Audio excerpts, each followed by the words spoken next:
obesity, as well as exposure to silica. There's also some studies that show hormonal regulation can also develop. There also the irregulation of hormones such as estrogen and testosterone can also lead into the development of rheumatoid arthritis. And so so there's a lot of evidence, conflicting evidence, whether or not what is the true cause of rheumatoid arthritis? Is it hormonal or is it through some of the environmental risk factors? Men with low testosterone levels are more likely to have rheumatoid arthritis. So also suggests that having higher testosterone levels may be a protective effect. In terms of pathophysiology, this is when your immune system is able to detect, typically your immune system should be able to detect like foreign matter and build a response to it. However, in RA, the immune system can't differentiate between itself and the foreign bodies.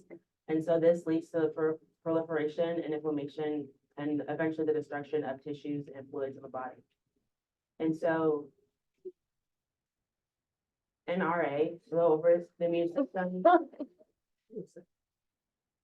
in rheumatoid arthritis, the immune system is overstimulated, and mainly through T cells that are activated through the expression of the HLA and CD27. And so once the activated T cells are stimulated, the B cells are stimulated, and this causes the production of your autoantibodies that are present in rheumatoid arthritis. And some of the ones that we're looking for is your IgG as well as your rheumatoid factor. And these cells also lead to producing your pro-inflammatory cytokines, such as your tumor necrosis factor, and as well as your interleukin system. And so you'll see that a lot of the treatments will target these receptors. So in the antigen presenting cells, it's a process, they process and present to the antigens on the T cell. So it's this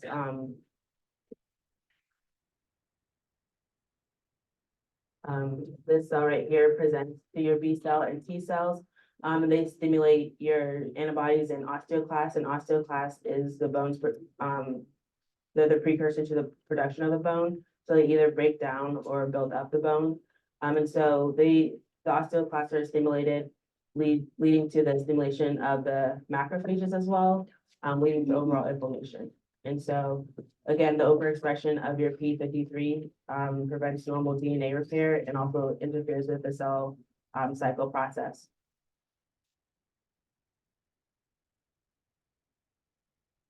And so overall, clinical presentation of RA, you have your joint involvement, and these is mainly your hand, wrists, and ankles are affected.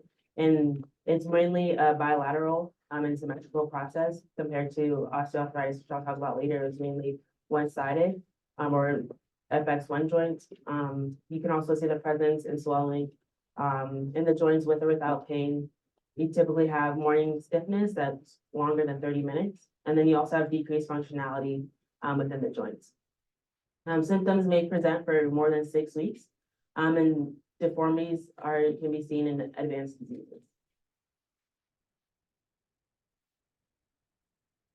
And so some of the outside joint presentation that you may see is general fatigue, weakness, decreased mood. You may also find rheumatoid nodules that can be found in the pleural lining surfaces. So these are like in your lungs. And so because of that, it can cause interstitial lung disease or pleural disease. You can also see vasculitis or scleritis. And then it also affects the heart. So you can see pericarditis or cardiac conduction abnormalities. You can also even see anemia. And so rheumatoid nodules can present in about 20 to 35% of patients. And they present at some point in the disease state.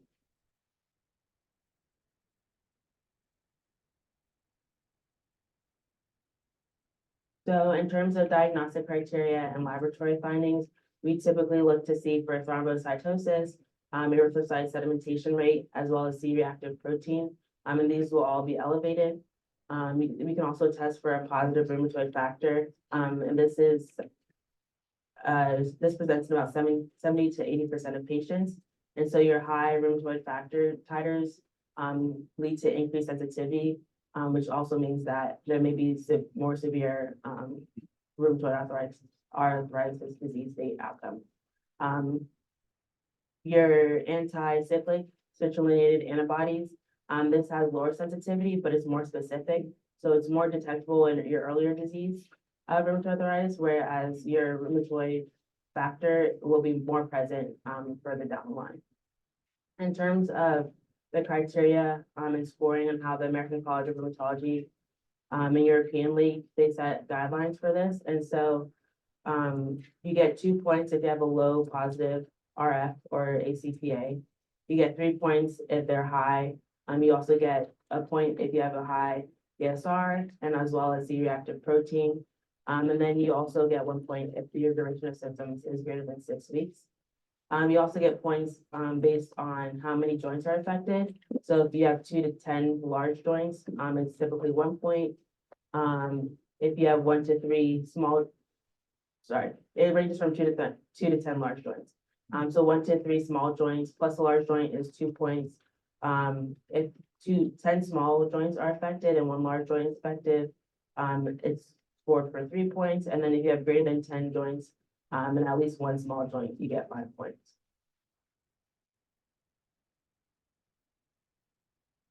And so not all patients with rheumatoid arthritis will score 6 or greater, but over time, as their symptoms progress, they may achieve those levels. So overall goals of treatment, the available therapies are out there don't reverse joint damage. However, early aggressive treatment is important because it's more likely to respond to treatment. And so this is directed, most of the therapies are directed to reducing inflammation and symptoms such as joint pain and stiffness. And also most therapies slow down the disease progression, so which leads to improved quality of life. So in terms of your non-pharmacological management, you have your occupational and physical therapy, mental health as well as social worker, because a lot of people with RA, because it's such a physical disease, it affects everyone's moods. And so making sure that they're in the best mental health to be receiving these treatments. They also review pain coping skills with these patients, as well as enforcing exercise and physical activities such as aerobic exercise or strength training. They can also have assistive devices such as braces and supports. Weight loss is always a good benefit as it decreases the stress off the joints. And lastly, you can have some surgical options such as joint replacements. And then your NSAIDs and prednisone, they're really there for your immediate relief. Less than 10 milligrams a day of prednisone is sometimes used as a bridge prior to starting the biologics or the disease modifying agents.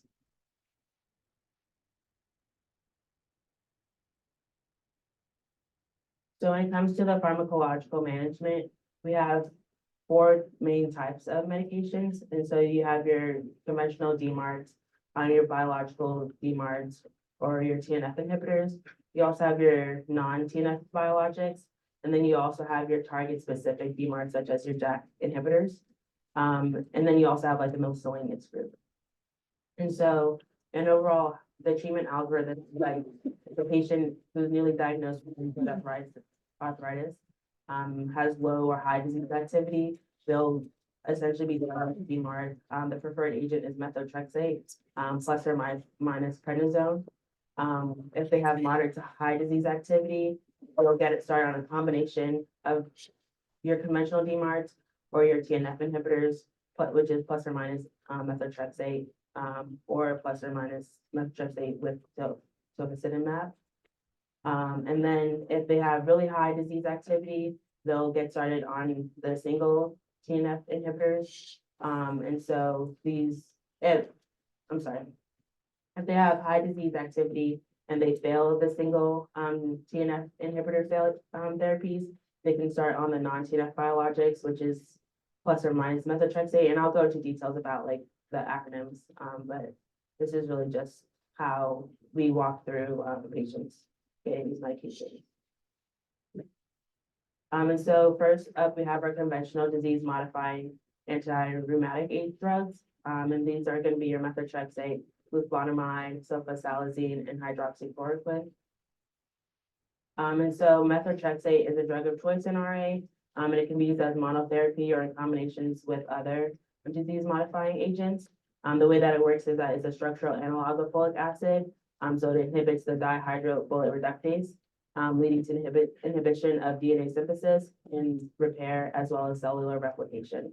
And as you can see on the right-hand side of the screen, how similar methotrexate looks to folic acid. And because you inhibit folic acid and when you give methotrexate, a lot of times patients do start supplemental therapy with folic acid. Methotrexate is available in tablets, subcutaneous injections, as well as intramuscular injections, and it's typically taken once weekly. However, the injectable formulations, they do have a higher bioavailability, so they are shown to have a superior clinical efficacy. However, most patients are started on the oral, and once they max out the high methotrexate dosing, that's when they are transitioned to the injectable formulations. As I said, oral bioavailability will decrease as the dose increases, so it's about 60%. Your max dose of methotrexate is about 25 milligrams a week. It's excreted by the kidneys as 80 to 90% unchanged drug. However, it's contraindicated. If you have creatinine clearance less than 60, you may want to start dose adjusting, and if it's less than 30, it's recommended to switch agents. The half-life for methotrexate lasts between 3 to 15 hours. The clinical benefit is typically seen within 3 to 6 weeks after initiation. And some of the major side effects is that it can exacerbate COPD, as well as cause GI perforation, pancytopenia, increase liver function tests, like your liver enzymes, and as well as can cause cirrhosis. And so, like I said, for the most part, by starting folic acid, it can help reduce some of the toxicities related to methotrexate. However, some of the contraindications for methotrexate is that it is heterogenic. And then if the patient has a history of alcoholism or chronic liver disease, you wouldn't start in these patients. So moving on to our next agent, we have fluvoxamide. And this is only comes as an oral agent that can be used as monotherapy or in combination with methotrexate. It helps reduce the signs and symptoms. And the way that it works is that it's a prodrug that inhibits your pyrimidine synthesis. And so the half-life for fluvoxamide is about 2 weeks. However, if you need rapid elimination, like if a patient becomes pregnant unexpectedly, you can give cholestyramine to help reverse the effects, but it may take longer than the 2 weeks to get the drug out of your system. Some adverse effects of fluvoxamide is diarrhea.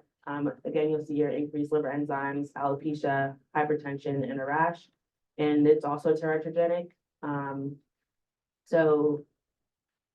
And then if their liver enzymes, such as the ALT is 3 times the upper limit of normal, you want to discontinue the medication.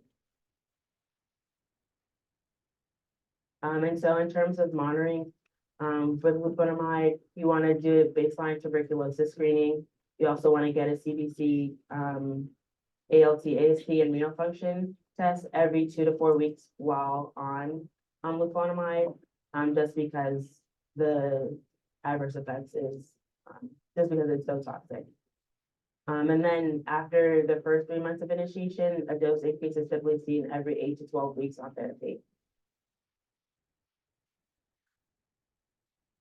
So in terms of our next agent, we have sulfasalazine, and this can be used as a monotherapy or in combination as well.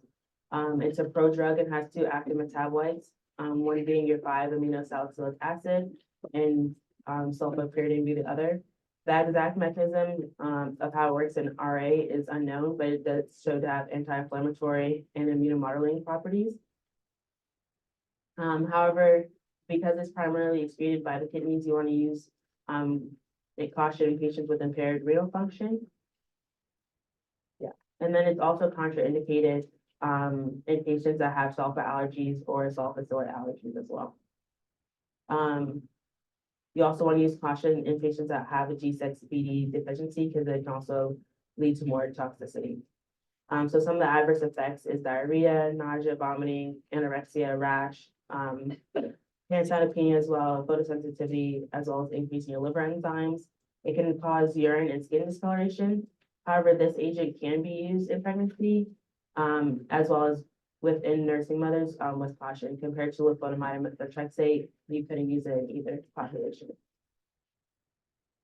Again, for some baseline monitoring, they should be monitored every 2 to 4 weeks, after initiation. So you want to monitor your CBC, ALT, AST, as well as your renal function.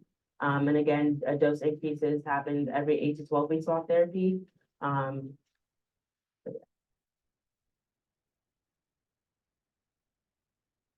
In terms of your hydroxyquinoline, it can be used in mild cases as monotherapy, but it's typically used in combination with methotrexate. Again, the mechanism of action is not fully understood, but it's believed to interfere with the antigen processing in the macrophages, as well as other antigen presenting cells. The oral absorption is variable, but it's primarily excreted through the kidneys, and it doesn't require frequent monitoring compared to the other agents. So once you get started on it, the only times you'll go back for monitoring is like at a dose increase, which would happen either every 8 or 12 weeks afterwards. But some of the side effects that it can cause is irreversible retinal damage. So yearly eye exams are a must while taking hydroxychloroquine.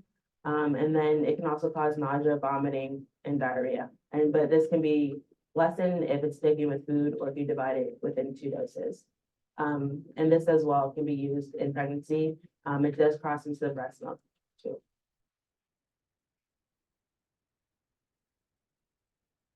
Moving on towards our biologic disease modifying anti-rheumatic drugs.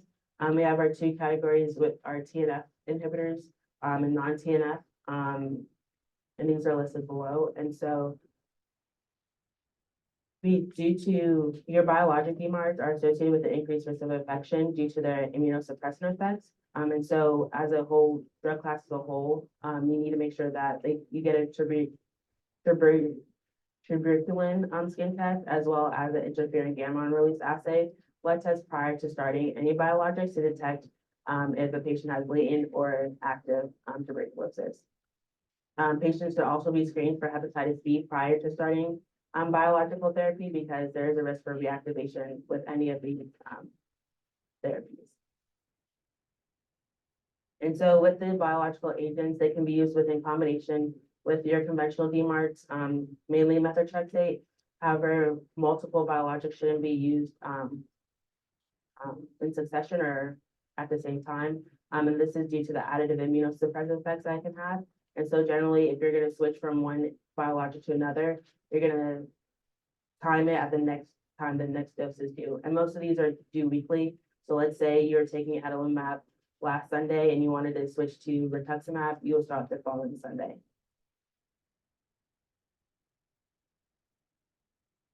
And so your TNF agents are your tumor necrosis factor inhibitors, biologics. As a class, they block the pro-inflammatory cytokine TNF alpha. The elevated levels of TNF alpha are found in the synovial fluid with patients diagnosed with RA. However, it can take up to 3 months while patients are on therapy to achieve full clinical benefit. And it simply started when disease activity is high on conventional DMARD therapy. And cost is one of their major limiting factors on starting these biologics, because they are very expensive. And so a class contraindication is that patients with moderate to severe heart failure should not be started on any of the biologics. It can also increase your risk of infection, malignancies, and it can exacerbate demyelinating disorders such as your multiple sclerosis. And so when we talk about like the different monoclonal antibodies, we have 4 main types. You have your murine antibodies or your MOMABs. You have your human antibodies, or they end in your UMABs. Your humanized antibodies, which is 95% human and 5% murine. These are your ZUMABs, and then you have your chimeric antibodies ending in your XMABs, and these are 75% human and 25% murine. And so a lot of in which these monoclonal antibodies work is that they contain some fragment of an antibody of the IgG, and then they're manipulated in a lab to produce its overall effect. So our first agent is Cimzia or certolizumab. It's a pegylated humanized antibody FAB fragment of your TNF alpha antibody. And this is not a complete antibody because on the previous slide, if you see here your FAB in this corner is just one small fragment of your antibody. And so because it's not a complete antibody, it doesn't activate the complement system. So it doesn't initiate cell death or it doesn't do any antibody mediated cell mediated toxicity. And so because it's pegylated, it delays the elimination as well as extends the half-life. And the half-life for Cimzia is 14 days. And a lot of times these agents are dosed either once a month or every 2 weeks. And so some main adverse effects you'll see specifically with Cimzia is upper respiratory tract infection, as well as rash and UTI. And it's shown to inhibit structural damage and slow down RA progression. In terms of the next agent, Humira or adalimumab, the way that it works is that it's a TNF alpha inhibitor, and it blocks specifically the interaction between the P55 and P75 cell surface TNF receptors. Again, the half-life is about 2 weeks. And the main side effect you see with this is that it comes a local injection site reaction. And this is because it comes in as a pen. And then this agent can be used in pregnancy as well as nursing mothers. It does cross the placenta and the breast milk. So it's when prescribing this medication to that specific population, you want to weigh your risk versus your benefits. In terms of Enbrel or etanercept, it's a recombinant DNA-derived protein that's linked to the FC fragment of your human IgG. The half-life is typically 4 to 5 days. And the main side effects that you'll see with this is your injection site reaction as well as your infections. And for clinical benefits, you typically see within 1 to 2 weeks on Enbrel, but it could also take up to 3 months. For your Simponi, it's a human monoclonal antibody as well. The half-life is about 2 weeks, and the specific adverse effects with Simponi is that your upper respiratory tract infections as well as nasopharyngitis. In terms of infliximab or Remicade, it's a chimeric monoclonal antibody. The half-life is about 7 to 12 days. Specific and adverse events specific to Remicade is infection, infusion-related reactions, headaches, as well as abdominal pain. Most patients develop antibodies to Remicade, and this is due to this causes an increased risk of infusion reactions, leading to overall decreased efficacy. So oftentimes patients on Remicade will be pre-medicated with an antihistamine such as Benadryl, acetaminophen, and or a corticosteroid.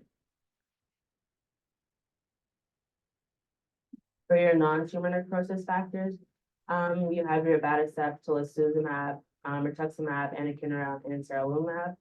And again, before starting any patient on these, you want to make sure you test for tuberculosis and hepatitis B. And you also want to make sure that you monitor a CBC, your renal function, as well as your liver enzymes with these agents as well. So for your abatacept or Orencia, it selectively modulates and inhibits your T cell activation by binding to CD80 and CD86. It's an alternative to your TNF inhibitors. And it can be used with or without methotrexate, and the half-life for this agent is about 13 days. Some of the major adverse effects is that you have headaches, upper respiratory tract infection, nasopharyngitis, as well as nausea. And it's absolutely contraindicated in patients with COPD. And this agent has the lowest risk of infection compared to other biologics. And so it's more indicated for patients with moderate to severe rheumatoid arthritis. And it's found the T cells, specifically for this agent is found within the synovial fluid. So it's helped the benefit that, once again, delays progression of disease, as well as the eases the symptoms. For tocilizumab, it's a monoclonal antibody, that inhibits your IL-6, receptors and binds the receptors. The half-life is about 2 weeks.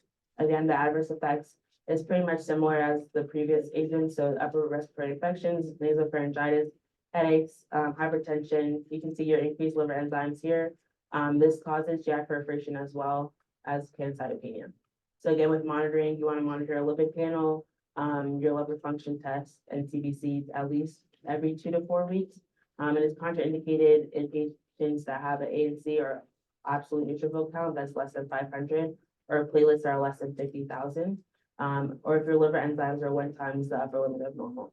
The major drug interaction with tocilizumab is if patients are on a statin, so you want to make sure that they either switch to a different agent for the statin or you switch to another biologic. In terms of rituximab, it's a monoclonal antibody that binds to your CD20 antigens that are found in your B cells. And this agent should not be given more frequently than every 16 weeks. And this is because the half-life is about 78 days. It's often pre-medicated with methylprednisolone, acetaminophen, as well as antihistamine, just due to the infusion-related reactions that you can see. And so some adverse effects, again, with these agents is that you can see upper respiratory tract infection, nasopharyngitis, UTIs, bronchitis, bowel obstruction and perforation, and cardiovascular events. There's a question. I don't think you can see Oh, I it. can't see you. Sorry. Can you repeat what you said about dosing the, I can't pronounce it, the last one with statins? Tocilizumab, Yeah, you have to either switch your biologic agent or you have to switch them to a different, take them off of the statin. Because they can't, because the increase, sorry, you can see, increased cholesterol and triglycerides with, tocilizumab, and that's why it's contraindicated.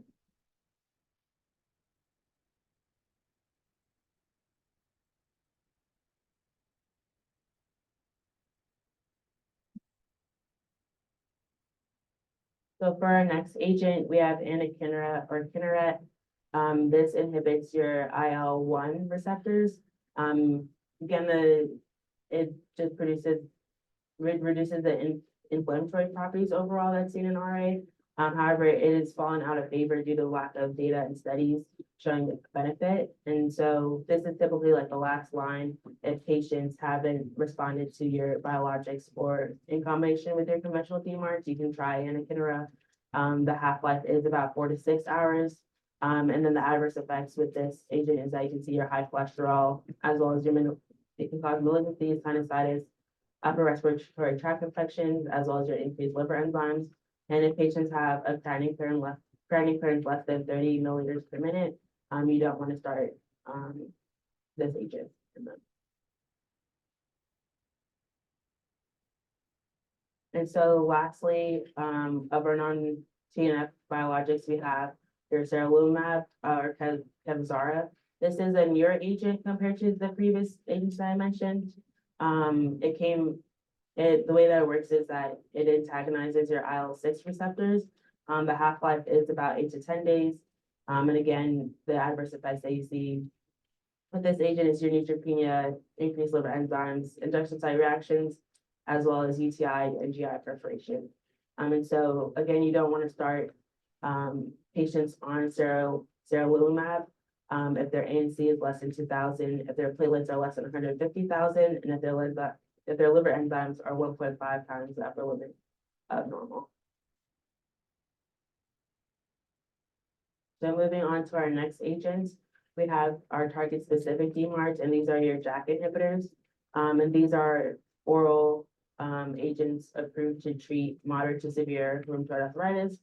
The way that they work as a class is that they bind and modulate the enzyme activity of your JAK kinase receptors, and leading to a blockage of the messaging pathway of the pro-inflammatory cytokines.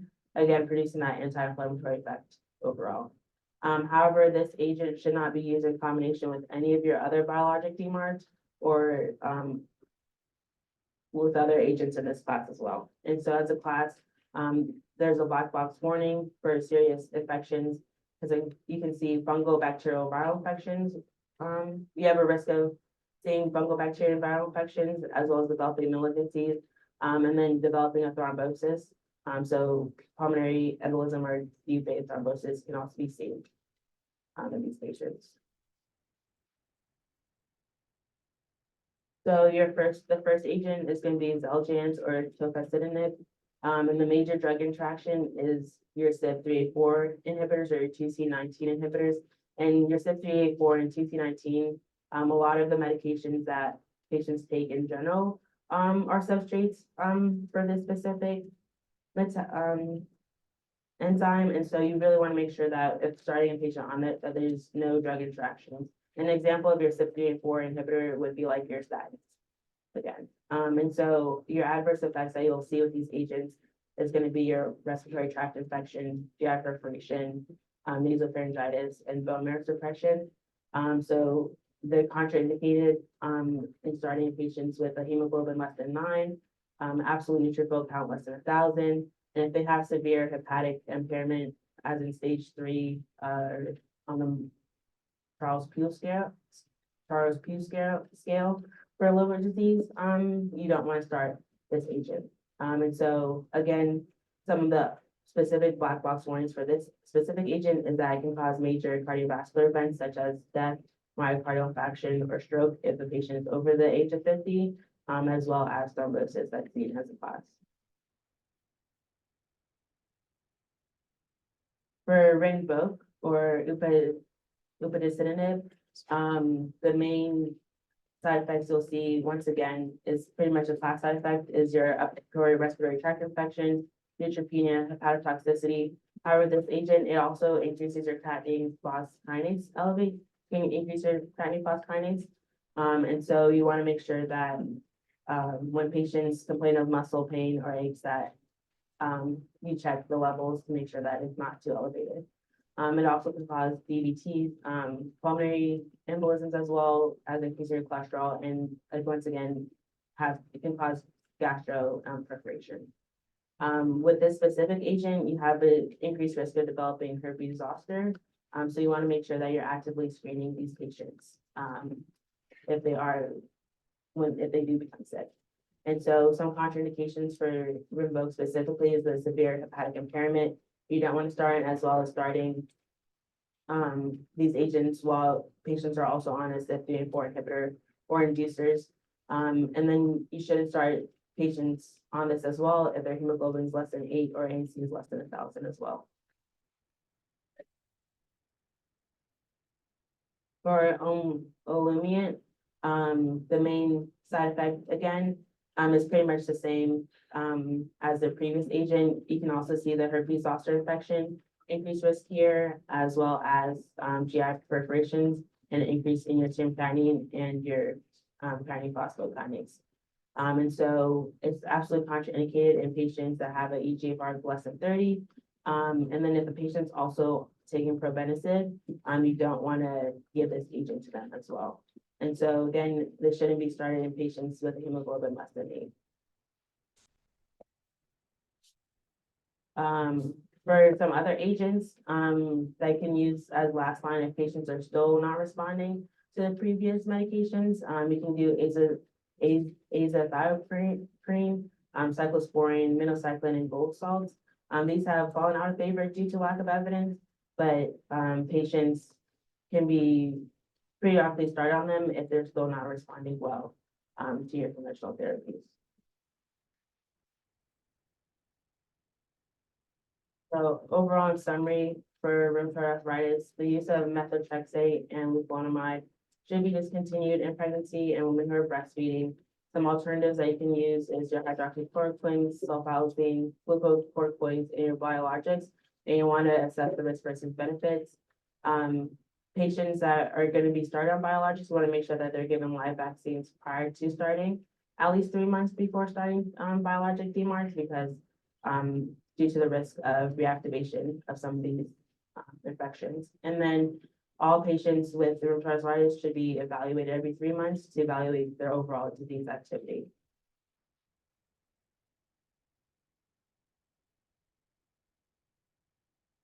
So moving on to osteoarthritis. So comparing osteoarthritis and rheumatoid arthritis, osteoarthritis is where you have your loss of your cartilage, and it's the bones that are rubbing together. Compared to rheumatoid arthritis, it's really the swollen, inflamed synovial membrane. Osteoarthritis is degenerative compared to autoimmune disease, and it's asymmetrical compared to symmetrical, that rheumatoid arthritis is.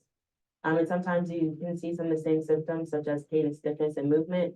However, one specific thing with osteoarthritis is that the morning stiffness only lasts less than 30 minutes compared to rheumatoid arthritis, which lasts more than 30 minutes.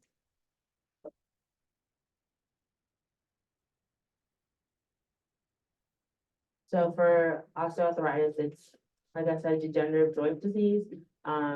There's two main etiologies for OA, one being your primary, that's really not from an identifiable cause, and your secondary being can cause from inflammation, trauma, if you suffer from metabolic or endocrine disorders, or any congenital factors. Some other risk factors for developing osteoarthritis is obesity, smoking. It can be hereditary, and also just overall wear and tear of the joints or joint trauma.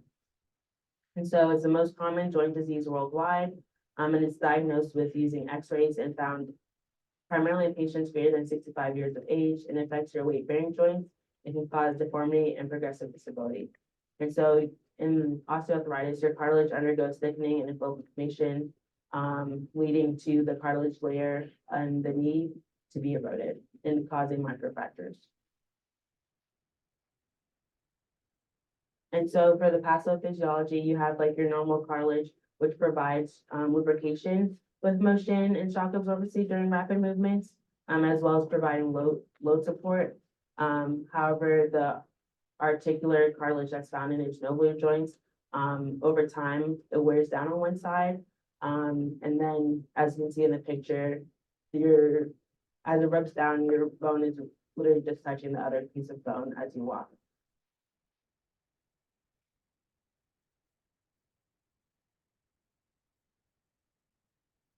And so for your clinical presentation, patients often present with pain while moving, stiffness in the affected joints. However, the pain often resolves while they move too at times. Again, symptoms last less than 30 minutes, and it can also be affected by the weather.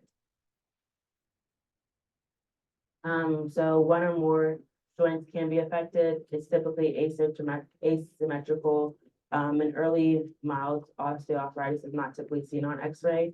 However, progressive osteoarthritis, you'll start to see on x-ray joint space, the space between the joints narrow. And then in the late stage, you see abnormal alignments of the joints, as well as effusions within the synovial fluid. So for your goals of therapy, you want to educate patient and family members. You want to help relieve the pain and stiffness. You want to maintain and improve joint mobility, and you also want to limit the functional impairment and also just improve their overall quality of life. And about half of the U.S. population has one chronic health condition, and 25% of those U.S. adults have at least have arthritis being that one condition. So for some of your non-pharmacological treatments, you do have is like just strength exercises, weight loss to put pressure off the joints, assistive device again, and also using the application of heat. And then the last line would be surgery.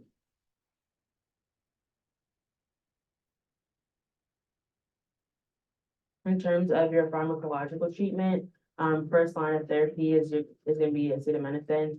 Some other first line agents could be your topical NSAIDs, capsaicin, corticosteroids, tramadol, and then your oral NSAIDs. And then your second line agents are going to be your opioid analgesics, duloxetine, and then your intra-articular hyaluronics.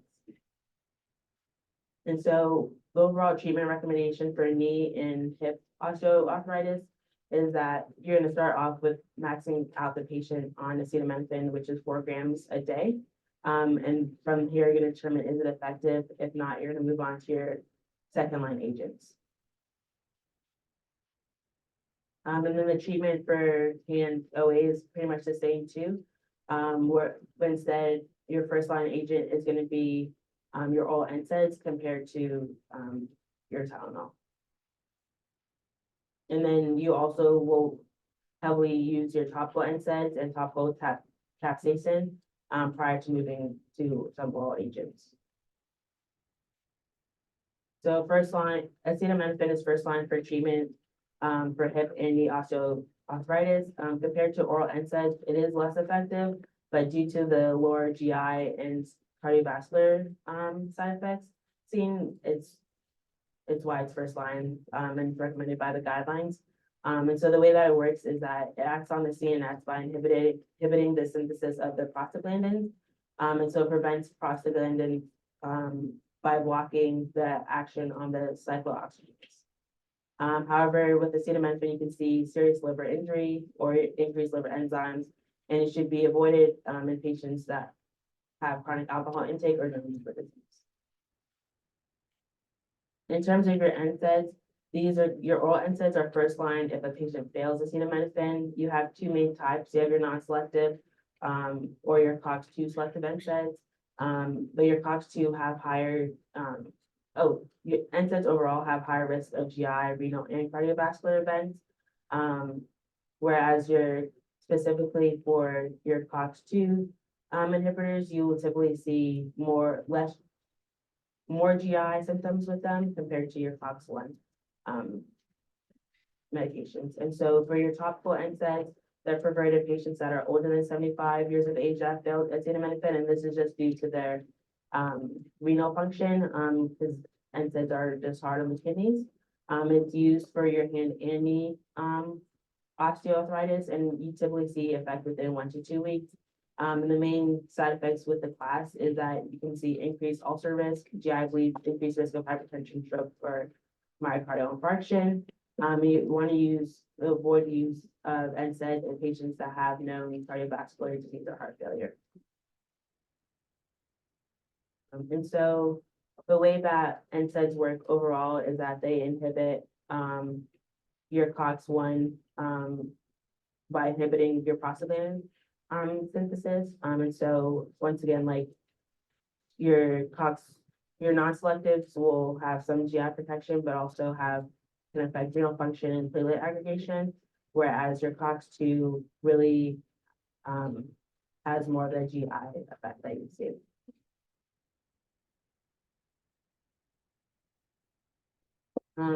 Your second line, another agent would be your corticosteroids.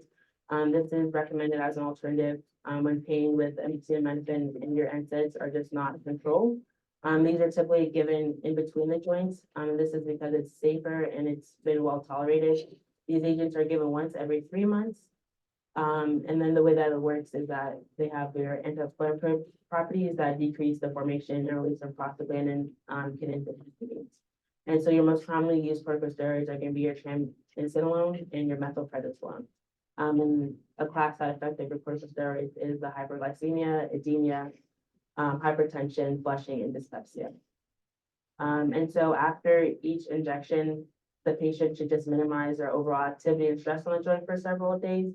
Initial pain relief can be seen within 24 to 72 hours after these injections, but their peak time for seeing pain relief is about 7 to 10 days after each injection. And it can last for anywhere up to 4 to 8 weeks. In terms of our next agent being capsaicin, this is your first line alternative for hand osteoarthritis. And the way that it works is that capsaicin is actually isolated from hot peppers.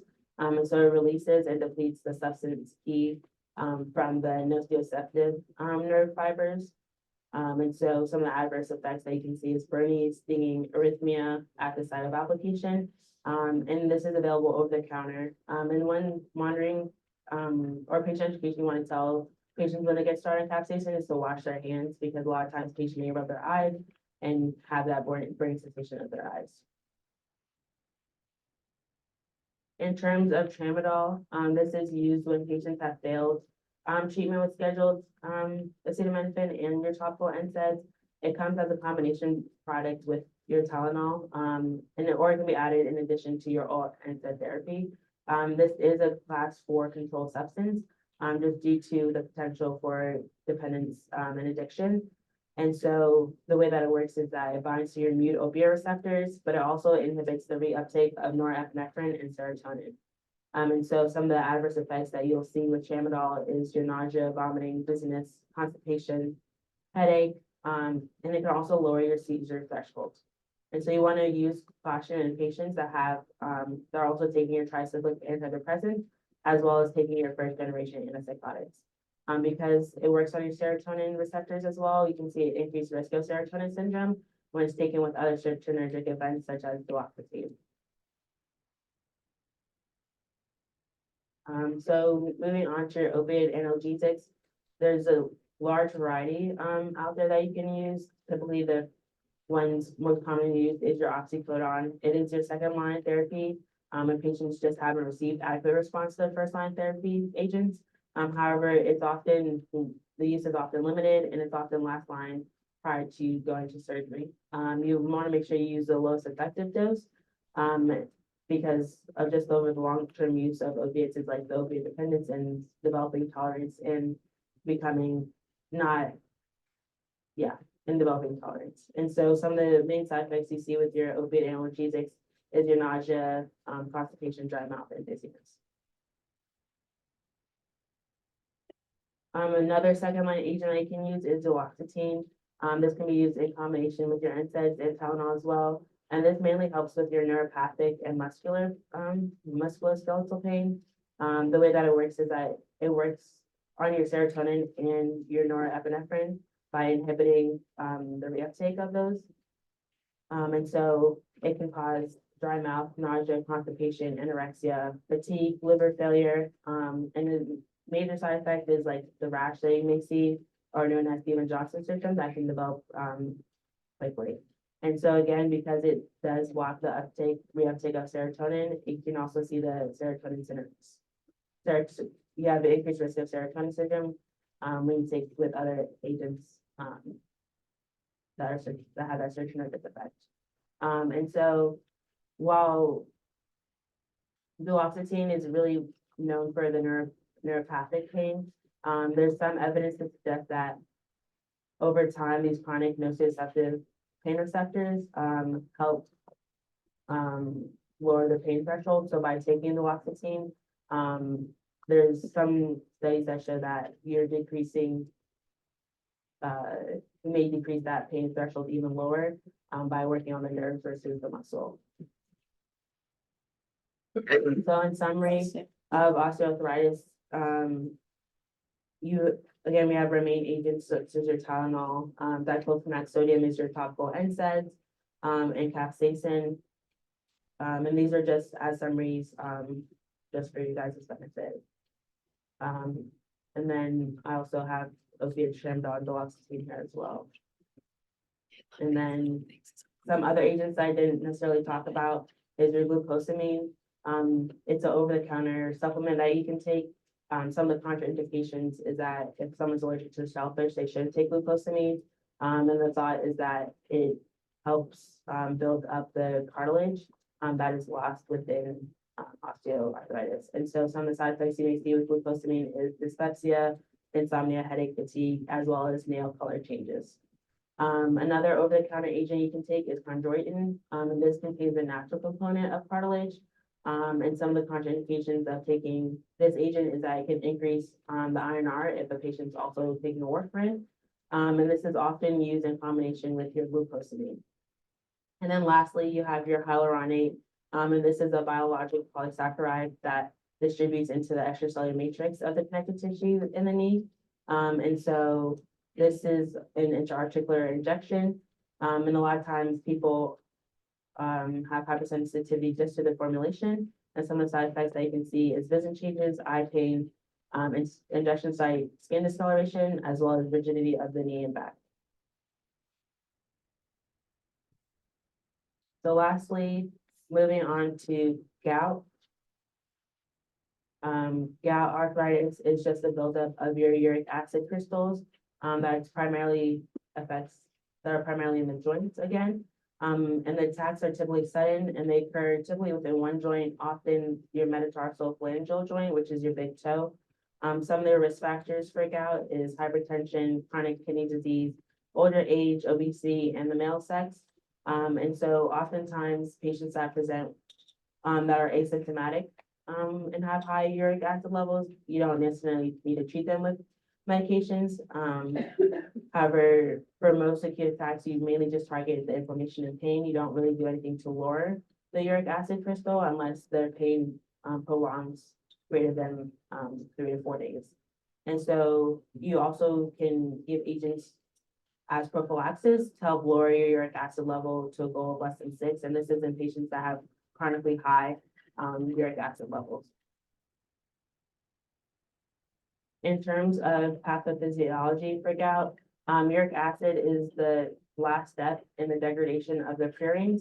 So it really serves no physiological purpose other than the fact that it's a waste product. And then it originates from 3 main sources. So it can come from your diet. It comes from when the tissues nucleic acid convert the purine into uric acid. And then it can also come from your synthesis of your purine bases DNA. And so because uric acid is excreted by the kidneys, a lot of times you do see patients can develop some renal impairment.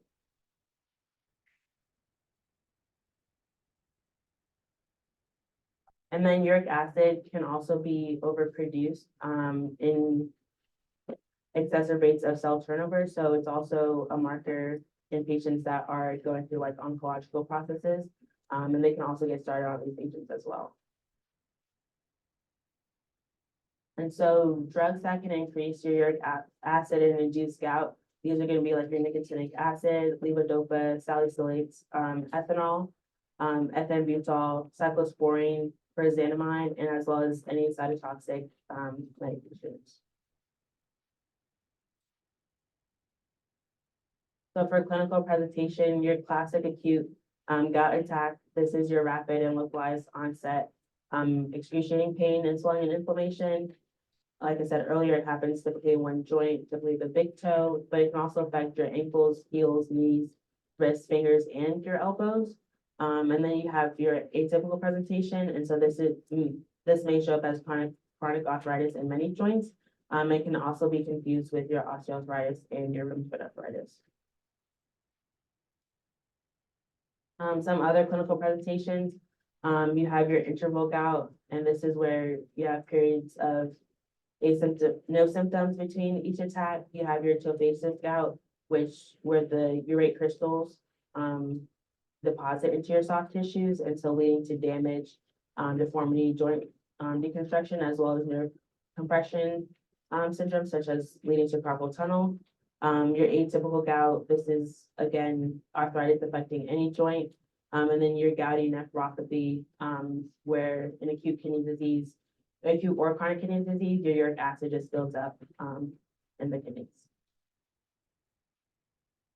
So for the goals of therapy, you really want to terminate the acute attack. You want to prevent recurrent attacks, and you also want to prevent complications of your urate crystals depositing into those tissues.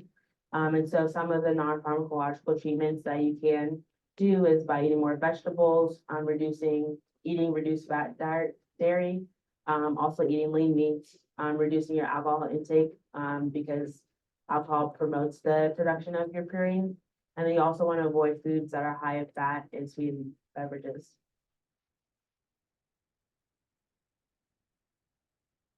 And so overall, in terms of your acute management for an acute gout attack, you're going to start with your NSAIDs, colchicines, or corticosteroids. If it's mild to moderate, however, the pain is more severe, you're going to initially start with your colchicine and your NSAIDs or another colchicine and another oral corticosteroids. So first line treatment for acute gout attack is going to be your colchicine or Colchris. Next would be your NSAIDs such as indomethacin, naproxen, celecoxib, and solanezumab. And then lastly, you can also use your steroids, and your major ones that you're gonna use is gonna be prednisone or prednisolone, methylprednisolone or triamcinolone. For the most part, for acute gout attacks, a single drug agent is recommended unless it is severe. And so you would use your colchicine with any of these other agents. And so the way that colchicine works is that it disrupts the cytoskeletal function by inhibiting your tubule inflammation of the microtubules, leading to degranulation and the migration of neutrophils that are associated with the gout symptoms. However, studies have shown that if it's taken within the first 24 hours of acute attack, it produces an effect for about 66% of patients. However, if it's delayed outside those first 24 hours, the efficacy of colchicine does diminish. And a lot of the side effects that I see with colchicine is really dose dependent. And they are really just GI, neutropenia, as well as neuronal myopathy. And so colchicine as well has a lot of drug interactions such as your clindamycin, ketoconazole, your fluconazole, rapamyl, and your cyclosporin. And because it can cause neuronal myopathy, you also want to use caution in patients that are also on statins. So in summary, of the medications, colchicine does have a lot of major drug interactions. You want to monitor your complete blood count, your renal function labs, as well as your liver labs, for toxicity. And some of the other side effects you may experience with colchicine is like numbness, tingling, paling of color of the lips, tongue, palms or hands. You can also have muscle pain and weakness, as well as a sore throat. In terms of your NSAIDs, you have your indomethacin and your naproxen, which are non-selective, and they decrease your prostaglandin precursors. And so whereas your celecoxib and your celecoxib is the only agent on here that inhibits your COX-2. And so overall, your NSAIDs, they're contraindicated in patients that have a history of asthma, urticaria, or coronary artery bypass graft surgery.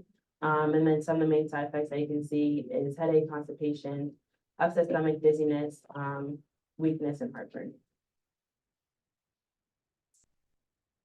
And then moving on to our corticosteroids, again, it's really mainly going to be your prednisone, methylprednisolone, and triamcinolone. And as a class effect, you really will see your fever, chills, your sinus pain, muscle pain or weakness, increased thirst or urine due to the hypoglycemia that's associated with your corticosteroids, as well. And then you also want to just monitor your blood pressure, your blood glucose, as well as your electrolytes. And so moving on to your prophylactic treatment, you have your xanthine oxidase inhibitors, and these are going to be your allopurinol, and febuxostat. You have your uricosuric agents, which is going to be your lisinopril and probenecid, and then you have your recombinant uricase, which is pegloticase.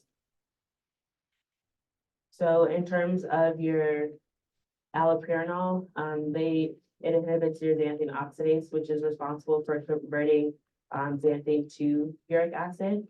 However, allopurinol itself has a lot of drug interactions with many different agents, so you want to make sure that you may have to reduce the dose of your allopurinol or the other agent depending upon the drug interaction. And so some of the side effects that you'll see with allopurinol is diarrhea, upset stomach, pain when passing urine, as well as decreased appetite and joint pain. With febuxostat, it selectively inhibits your xanthine oxidase, and you don't want to use it if patients are already taking azathioprine or mercaptopurine. And so some of the side effects you may see with febuxostat is pilling or blistering of your skin, dark urine, fatigue, abdominal pain, or chest pain. And then lastly, you have your probenecid. It competitively inhibits the reabsorption of uric acid at the proximal convoluted tubule, so in your kidneys. And so some of the major side effects you have to advise patients on would be your dizziness, headache, lack of appetite, flushing, gum swelling, and hair loss.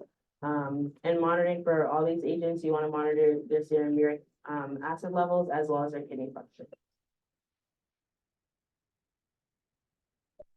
And then we have our blood glaucose, and this is just a pegylated recombinant form of your uricase, which is the enzyme that converts uric acid into allotoin. It does not inhibit the formation of your uric acid, so when starting on these patients, you won't necessarily see an increase. You won't necessarily see a decrease in your uric acid right away. However, this medication is contraindicated in patients that do have your G6PD deficiency.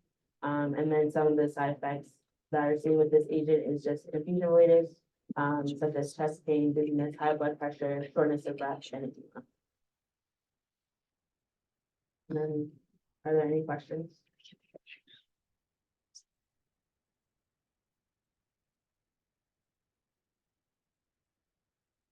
Want to make sure what's, that doesn't get lost here, the three different aspects for uric acid. So you have allopurinol, that is, xanthine oxidase inhibitor, so that inhibits what, the formation of, The uric acid. acid. Uricosurics basically is the excretion of uric acid, it's going to be increased. And then finally, the pegloticase, which is the promoting the breakdown of uric acid. So it's three different approaches there. They're all used kind of ongoing prophylactic, whereas the other treatments are more directed towards acute gout attacks. Which is makes sense.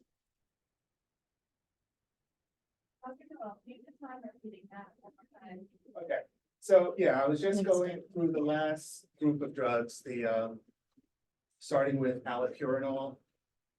And if you can go back, let's see, like 5 slides. Yeah, right there. Okay, so these are the 3 main groups of prophylactic treatment. So they will be used on an ongoing basis for patients with gout. Like the first group are xanthine oxidase inhibitors.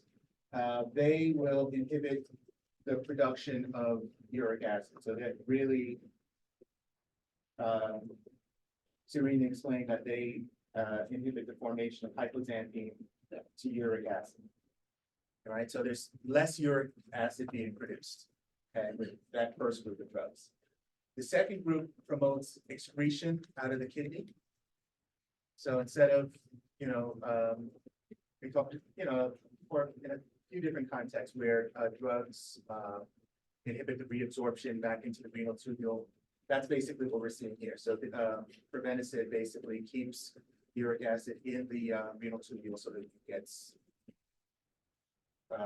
treated.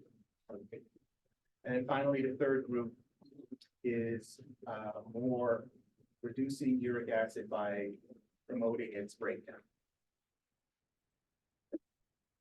Doesn't inhibit formation like allopurinol, but it does promote the breakdown. So it makes it uric base. Is that clear? All right.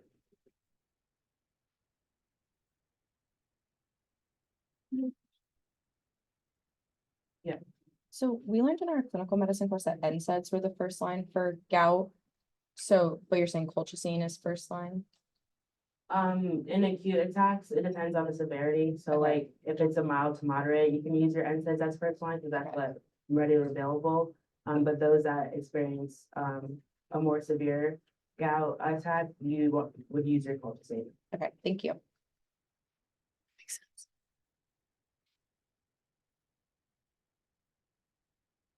Been greater than 24 hours from the onset of the attack, is colchicine still recommended, or should you just move on to something else since the efficacy like diminishes after that?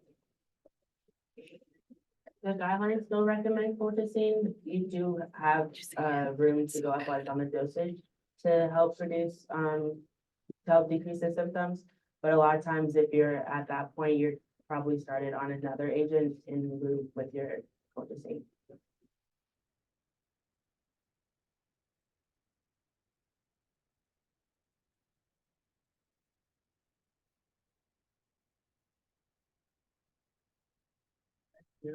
Thank you. No.